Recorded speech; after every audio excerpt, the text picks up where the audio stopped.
I think, by the end of next year, I expect to see somewhere between 4,800 and 5,400. Maybe that's too wide a range, but I think we could see 5,400 by the end of next year with the market broadening out.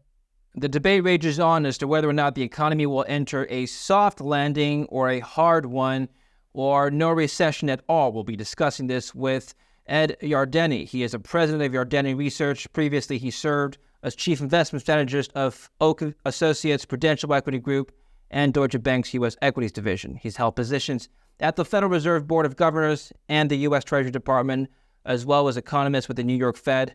Dr. Yardeni has also taught at Columbia University's Graduate School of Business. An honor hosting you. Welcome to the show. Thank you for being here, Dr. Yardeni. Thank you. You've held a position on the economy that some may say is out of consensus, because a lot of people on mainstream media and even on my own show have been very bearish on the economy, but you pointed out to pockets of strength that may show more resilience than some of the bears may be pointing to. Can you comment on some of these pockets of strength that perhaps the bear camp may be missing? Well, actually, I've been arguing that we've been in a recession since early last year. It's just a rolling recession. It's hitting different sectors at different times, while other sectors held up quite well. And all in all, real GDP has continued to grow, certainly on a year-over-year basis. So that's really the heart of the story, and it's worked out reasonably well. At the beginning of this year, there was widespread expectations that we would fall into recession this year, yet that just isn't happening. So I think we started out with a recession rolling into the housing industry. Then it rolled into retailers. Now it's probably going to roll into commercial real estate. But all in all, there's enough strength in other areas of the economy to keep things going. And you've also commented on how the consumer may be doing better than some may expect. Let's talk about the amount of money that people have right now. Is it true that our savings are running out, Dr. Ed? Well, that's really the heart of the pessimist story now. For a while there, they thought that surely with a 500 basis point increase in short-term interest rates, the mortgage rate going from 3% to 7%, that would cause an economy-wide recession. Now their story is, well, the reason that we haven't had it is because consumers had all this excess saving that they accumulated during a couple of months of lockdowns back in 2020. And then all those checks that the government sent, they weren't all spent, and there was some excess saving there. And by some estimates, there's about $500 billion of such savings left. And now the bear story is consumers will run out of that excess saving within the next few months, and then we'll have to actually start to increase their savings rate. I've been pointing out that that's a plausible story, but at the same time, it's become obvious that the labor market remains strong. And what's hasn't been quite widely anticipated is that wages would start rising faster than prices. Price inflation has come down. It's come down faster than wage inflation. So real incomes are actually starting to pick up. We're seeing that in improving consumer confidence. And David, one other important point about the consumer, it has something to do with me. I'm a baby boomer. And for many years there, when I was younger, I thought I was special. Then I realized there were actually 75 million people that were just like me, doing the same thing, thinking the same thing. And now the baby boomers, I'm seeing a lot of my friends retiring. And I looked up the data that the Fed collects, and it shows that the baby boomers have accumulated net worth of $75 trillion. That's with a T, not a B. $75 trillion, real estate, equities, bonds, insurance policies. And so there's a tremendous amount of cash, or assets, I should say, that the baby boomers have. And guess what? They're retiring. What do they do all day? They spend money. They go play golf. They are going to the restaurants. They check up on their health, and they take trips. Are they spending that wealth, Dr. Ed, or are they saving it and perhaps putting that aside for retirement? Well, it is hard to generalize about consumers. It's hard to generalize even about baby boomers. There are plenty of people that certainly don't have much in net worth accumulated, and they're kind of living paycheck to paycheck, or they're living Social Security payment to Social Security payment. But that $75 trillion isn't just for a few people. A lot of people have houses. A lot of people have pension plans and so on. And so I think as they're retiring, they're clearly spending it.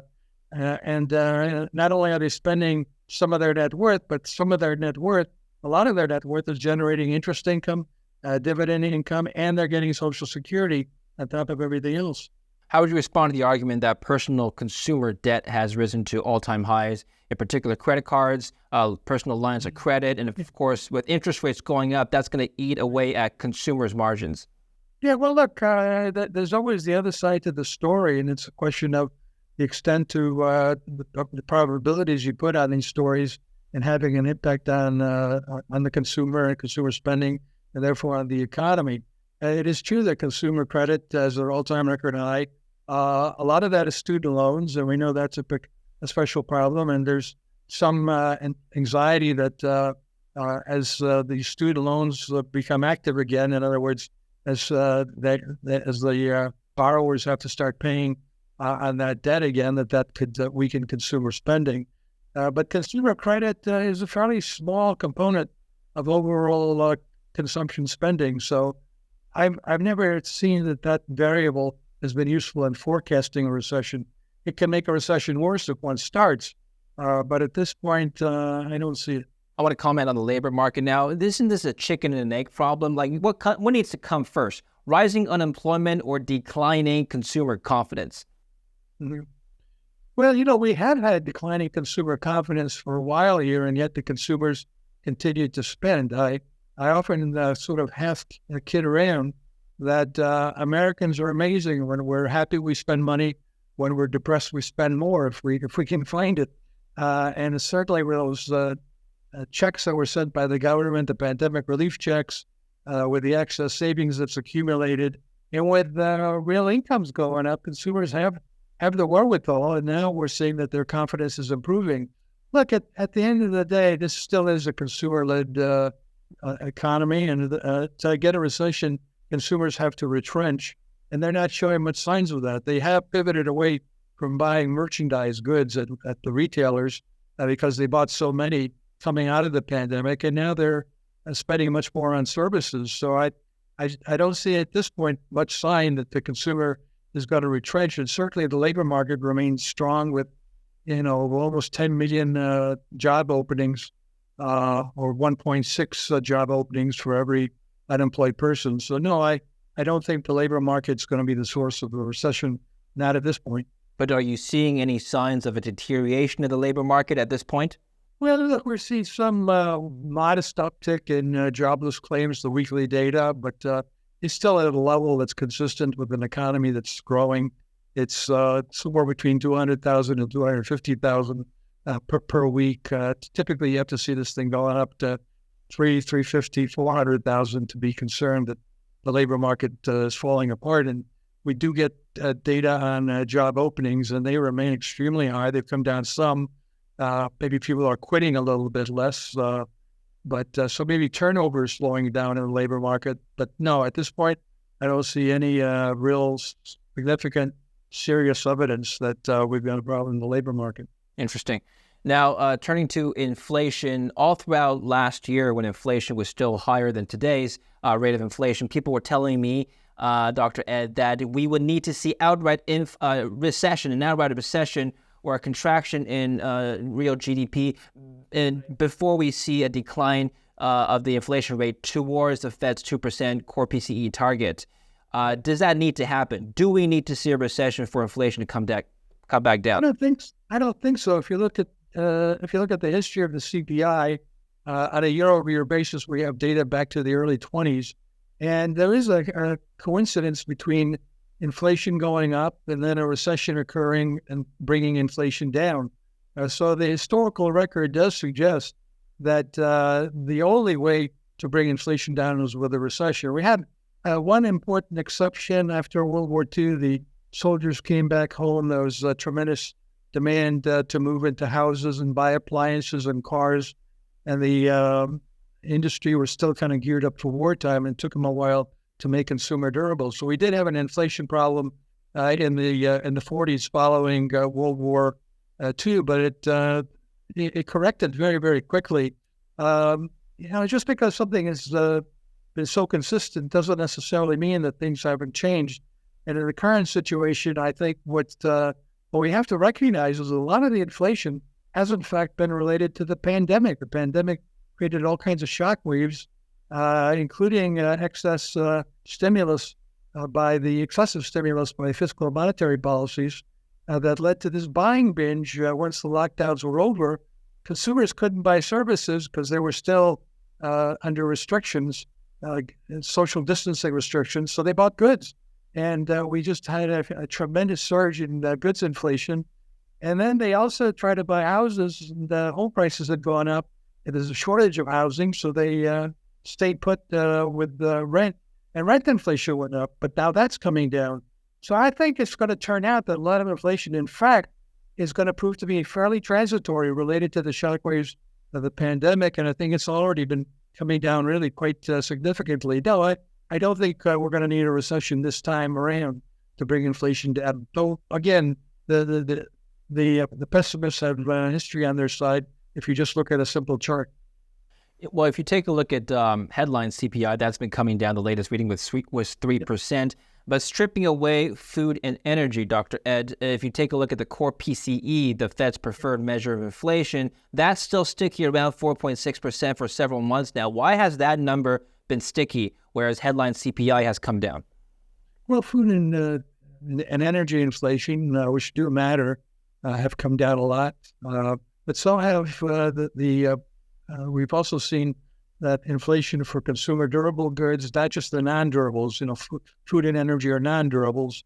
The durable goods like cars, used and new cars, furniture, appliances, things like that, that inflation rate's also come down. So on the good side, the CPI is showing deflation, slight negative comparisons on a year-over-year basis after showing something in the neighborhood of 9% increases last summer. So we've seen that inflation rate come down dramatically. The sticky part really is rent. And rent is a big part of the CPI. It's a big part of the consumption deflator, and that's starting to show signs of coming down. We all know that it's got a statistical issue with regards to how they measure it. They measure all rents of leases outstanding. We have data on new leases, and rents on new leases have come down rather dramatically. So I think by the end of the year, we'll be looking at a PCED inflation rate headline of something like 3 to 4%. And I think the core rate may very well be around there as well. And then next year, I think we'll actually see 2 to 3% as we discover that a lot of this inflation was related to the shock of the pandemic, and that shock is abating. The 3.4% projection by next year, is that conditional on 2 more rate hikes? 3 to 4%. I don't really. I'm not rooting for any more rate hikes. I think the Fed was fairly clear about what they intended to do. That they wanted to raise interest rates to a level that was restrictive and then keep it there at a level that would bring inflation down. So I think a Fed funds rate of 5% is doing the job. I don't think it's going to make a big difference if they go to 5.25 or 5.5. I think the economy is showing its resilience. I think inflation's already been coming down. So I think that's going to be one and done. I think there's one more rate hike coming before the end of the month at the FOMC meeting, and then I think they'll be done. But they'll keep it there. I've never been in the camp saying that they're going to be lowering it anytime soon. Well, you are known to be an accurate Fed watcher over your career. Historically, though, Dr. Ed, the Federal Reserve has kept rates elevated for about 6 to 8 months, sometimes even longer, depending on the cycle. What were they usually waiting for before it pivoted? By pivot, I mean a reduction in the rates. Well, I think we've only had a couple of episodes since the 60s where the Fed actually kind of plateaued the Fed funds rate at a high level, and this kept it there. And most of the experiences, they did exactly what the yield curve predicted they would do. Inverted yield curves usually are a sign that bond investors believe that if the Fed keeps raising interest rates, something will break in the financial system. That'll become a credit crunch, and that could turn into a recession. And that's really been the way things have worked out in the past. And in those situations, the Fed overdid it, raised rates too much, got a credit crunch and a recession, and then they had to lower the rate. This time around, I think they got it just about right. I don't think they want to go Volcker on us. They don't want to let interest rates just go to whatever level it takes to bring inflation down by causing a recession.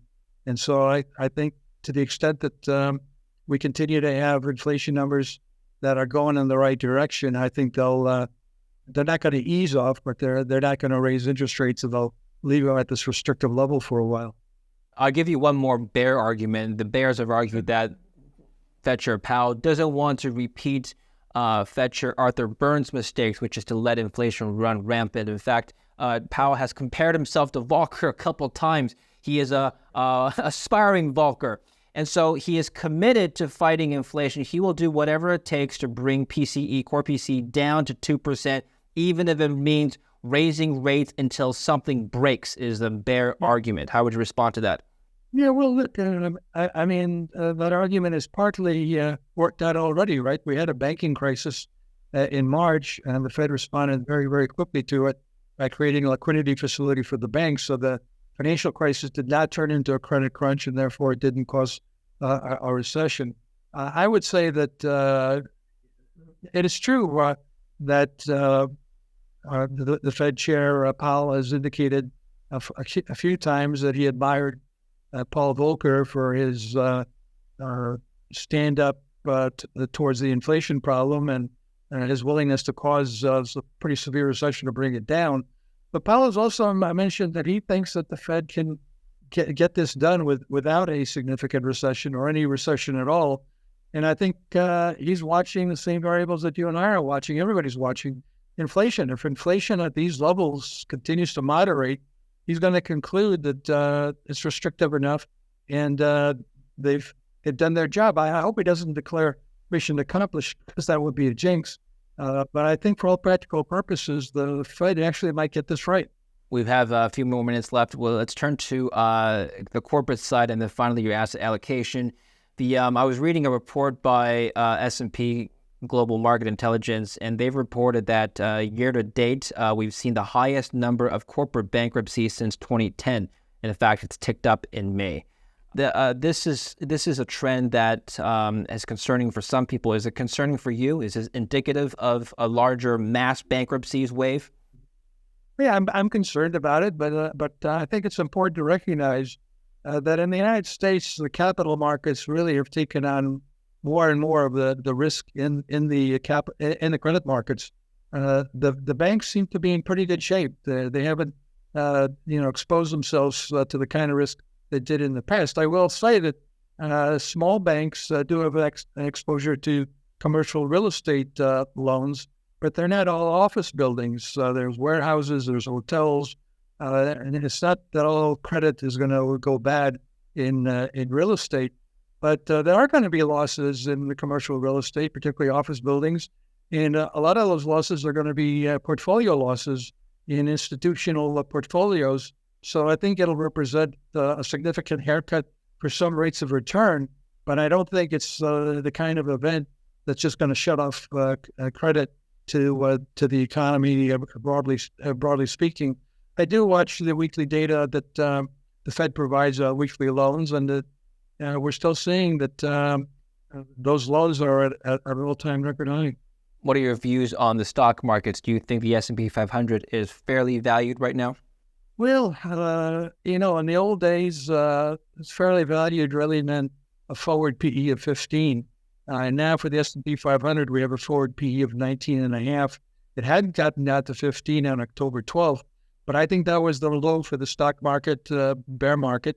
I think we're in a bull market. I think that we have to recognize that there's these magnificent seven, I prefer to call them the mega cap 8 stocks. I like to throw in NVIDIA and Netflix into that mix.